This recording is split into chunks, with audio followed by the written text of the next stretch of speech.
किसी ने क्या खूब लिखा है कि भोजन कितनों भी स्वादिष्ट क्यों ना हो, अगर उसे बार बार परोसा जाए तो वो बेस्वाद हो जाता है। हाय गाइस, मैं हूँ भूमिया पिट्टू। एक छोटी सी कहानी आपके लिए। पीटर नाम का एक लड़के को एक कंपनी में जॉब मिला।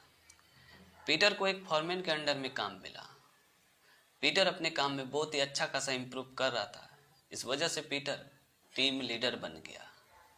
कुछ साल बाद पीटर के फॉरमैन की रिटायरमेंट हुई और उस फॉरमैन के जगह पीटर को प्रमोशन मिल गया। इस वजह से पीटर बहुत ही ज़्यादा खुश हो गया और वो अपने काम में और ज़्यादा इम्प्रूवमेंट करने लगा। कई साल बीते, कंपनी के टेक्निक चेंज हुए, नए नए मशीन लगे, नए नए लोग भर्ती हुए। पीटर ने नोटिस किया कि जो नए नए लोग भर्ती हो रहे हैं उनकी सैलरी पीटर की अपेक्षा ज़्यादा थी, जबकि उनके पास कोई काम का नॉलेज नहीं था, कोई एक्सपीरियंस नहीं था। फिर भी उन लोगों की सैलरी पीटर की अपेक्षा ज़्यादा थी। इस वजह से पीटर को बहुत ही बड़ा दुख हुआ और वो अपने पुराने फॉरमैन के घर पे गया और कंपनी की सारी बात बताई। तो पुराने फॉरमैन ने पीटर से कहा कि तुम कुछ दिन के लिए कंपनी जाना बंद कर दो। पीटर ने ऐसा ही किया। पीटर अगले दिन से कंपनी आना बंद कर दिया। पीटर के ना आने की वजह से कंपनी को बहुत ही ज़्यादा नुकसान उठाना पड़ा। काफ़ी सारे वर्कर बैठ गए, प्रोडक्शन में भी कमी आई और मैनेजमेंट का पूरा सिस्टम बदल गया। ये बात जब बॉस को पता चली तो बॉस ने कहा कि इस एरिया का इंचार्ज कौन है। इस पर सभी ने कहा कि पीटर इस एरिया का इंचार्ज है। बॉस ने पीटर को बुलाया और पीटर से कहा कि तुम इतना अच्छा काम करते हो, इतना कुछ हैंडलिंग करते हो, ये मुझे नहीं पता था। ये बोल के बॉस ने पीटर की सैलरी बढ़ा दी, उसे रहने के लिए मकान दिया, आने जाने के लिए गाड़ी की व्यवस्था करी और उसका ड्यूटी आवर भी कम कर दिया। इस वजह से पीटर बहुत ही ज़्यादा खुश हो गया और वो अपना काम और भी अच्छी तरीके से करने लगा।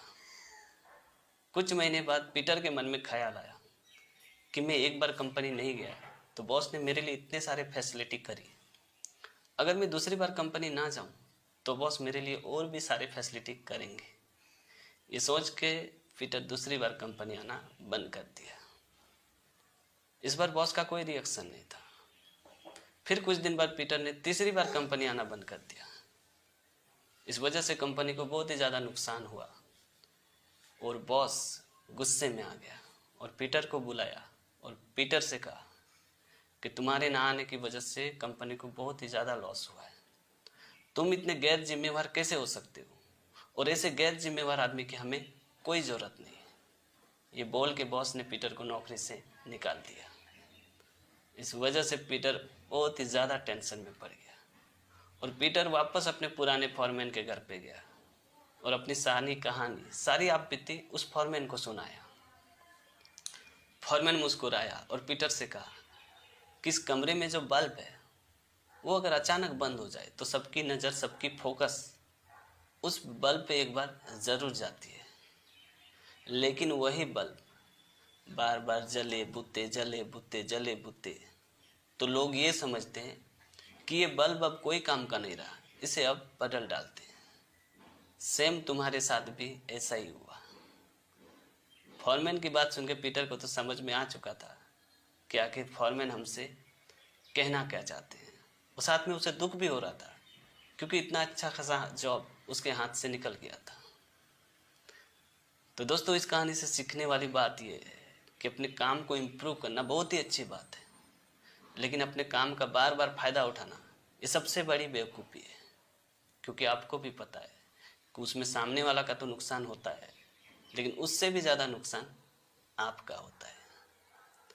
तो दोस्तों, आज की कहानी आपको कैसी लगी कमेंट करके ज़रूर बताना, और अगर आपने हमारे चैनल को अभी तक सब्सक्राइब नहीं किया तो कर दो यार, क्योंकि इस तरह का कंटेंट मैं हमेशा अपने चैनल पे लाते रहता हूँ और लाता रहूँगा। तो आज के लिए इतना ही। मिलते हैं अगली वीडियो में एक नए टॉपिक के साथ, एक नई कहानी के साथ। तब तक के लिए जय हिंद, वंदे मातरम।